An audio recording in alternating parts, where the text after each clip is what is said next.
महाप्रसाद जननी सर्व सौभाग्यवर्धनी आदि व्याधि हरा नित्यम तुलसी त्वम नमस्तुते। राधे राधे दोस्तों, जय श्री कृष्ण। क्रिएटिव इंडिया व अनुश्री चैनल में आप सबका बहुत स्वागत है।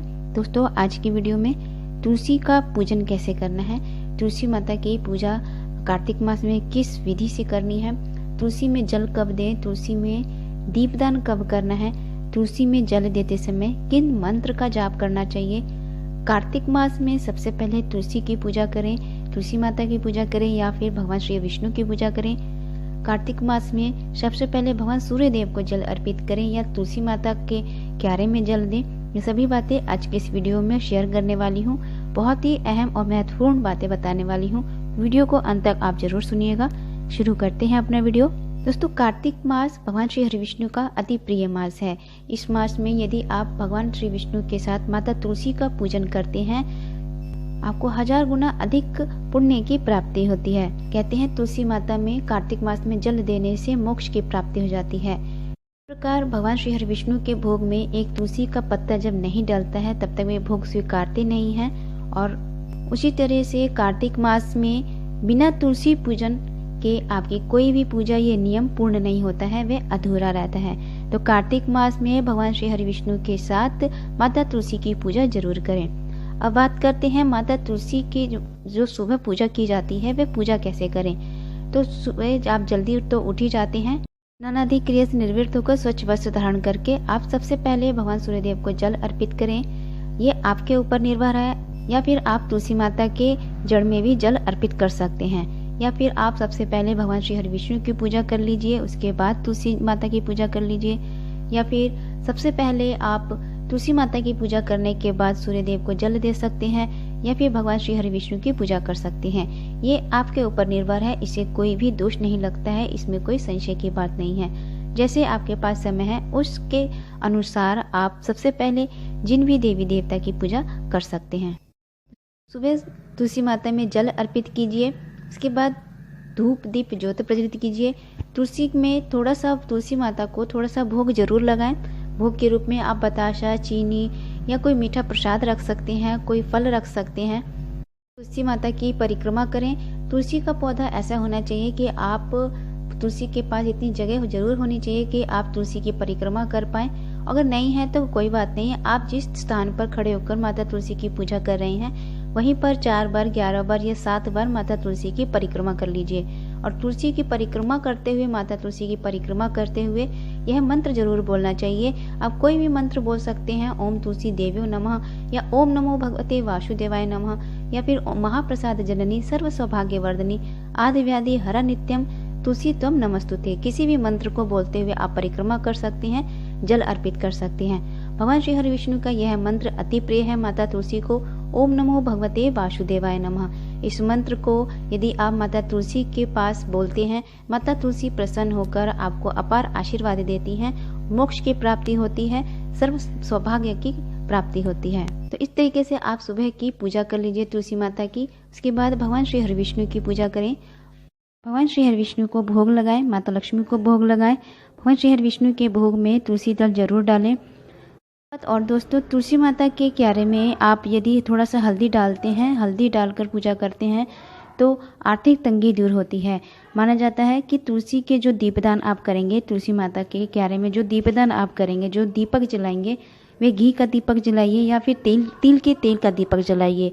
उसमें थोड़ा सा हल्दी जरूर डालिए, 1 चुटकी हल्दी डाल दीजिए।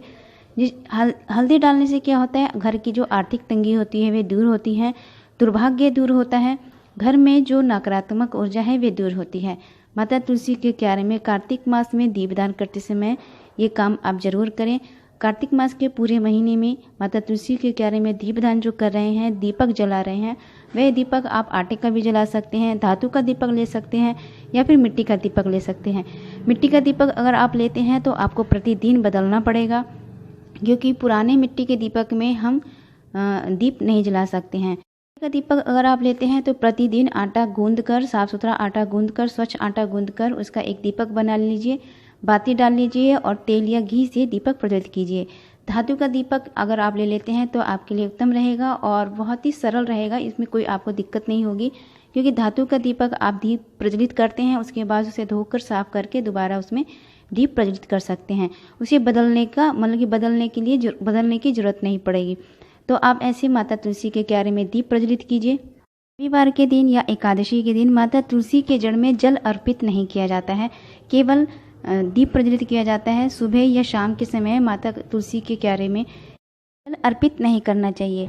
और प्रतिदिन आप रविवार छोड़ के अन्य दिन अगर आप जल डालते हैं, जल अर्पित करते हैं, तो सबसे पहले माता तुलसी के जड़ में जल अर्पित कीजिए। उसके बाद से जैसे सूर्य भगवान को 3 बार जल दिया जाता है तो रुक रुक के, ऐसे ही माता तुलसी के क्यारे में 3 बार जल देकर जो थोड़ा पानी बच जाता है उस जल को ऊपर की तरफ पूरे पत्तों में डाल दीजिए। और जल देते समय माता तुलसी के किसी भी मंत्र का आप जाप कर सकते हैं, उच्चारण कर सकते हैं। ये तो सुबह आपने पूजा कर ली माता तुलसी की। अब बात करते हैं शाम के समय, संध्या काल के समय माता तुलसी की पूजा कैसे करनी है। तो दोस्तों, माता तुलसी की पूजा शाम के समय साफ स्वच्छ वस्त्र धारण करके हाथ मुंह धोकर माता तुलसी के क्यारे में घी का या फिर शुद्ध घी का या फिर तिल के तेल का दीपक प्रज्वलित कर सकती हैं। आटे के दीपक बना लें या मिट्टी का दीपक ले लें या फिर धातु का दीपक ले लें। उसमें बाती आप कोई भी प्रयोग कर सकते हैं, चाहे लंबी बाती हो चाहे गोल बाती हो, कैसी भी बाती हो आपके पास उस बाती का प्रयोग कर सकते हैं।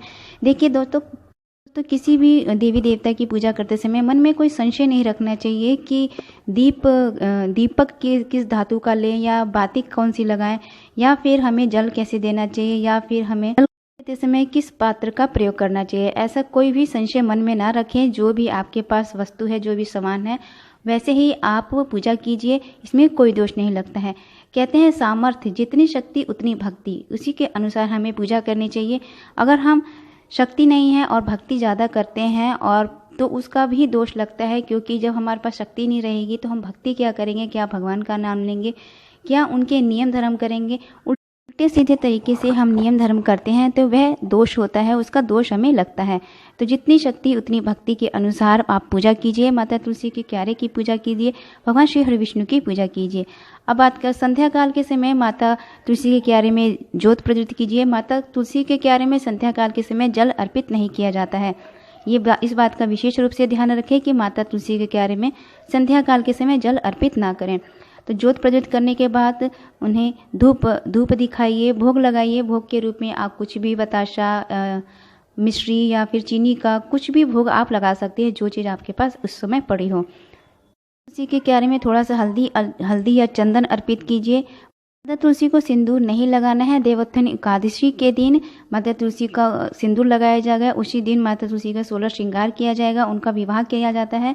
एकादशी के दिन भगवान श्री शालिग्राम जी के साथ तुलसी विवाह होता है, तो उसी दिन माता तुलसी को 16 श्रृंगार अर्पित किए जाते हैं, सिंदूर लगाई जाती है। तो पूरे प्रतिदिन आप केवल हल्दी या चंदन से ही माता तुलसी की पूजा करेंगे। माता तुलसी की परिक्रमा कर लीजिए, 4 बार, 7 बार या 11 बार परिक्रमा कर लीजिए। परिक्रमा करते समय मंत्र का जाप जरूर कीजिएगा, ओम नमो भगवते वासुदेवाय नमः मंत्र बोलकर। दोस्तों, इस विधि से आपको माता तुलसी की सुबह और शाम की पूजा करनी है। साथ ही भगवान श्री हरि विष्णु की पूजा करें, माता लक्ष्मी की पूजा करें।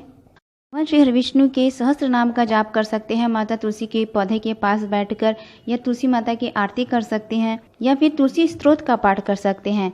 दोस्तों, आशा करती हूँ आज का ये वीडियो आपको अच्छा लगा होगा, जानकारी अच्छी लगी होगी। जानकारी अच्छी लगे चैनल को सब्सक्राइब कीजिए, लाइक कीजिए, शेयर कीजिए, बेल आइकन को जरूर प्रेस कीजिएगा, वीडियो की नोटिफिकेशन आपको मिलती रहे। कार्तिक मास से संबंधित और भी जानकारियाँ आपको इस चैनल पर मिल जाएंगी, तो मेरे चैनल से जुड़े रहिए। मिलते हैं अगले वीडियो में, तब तक के लिए नमस्कार।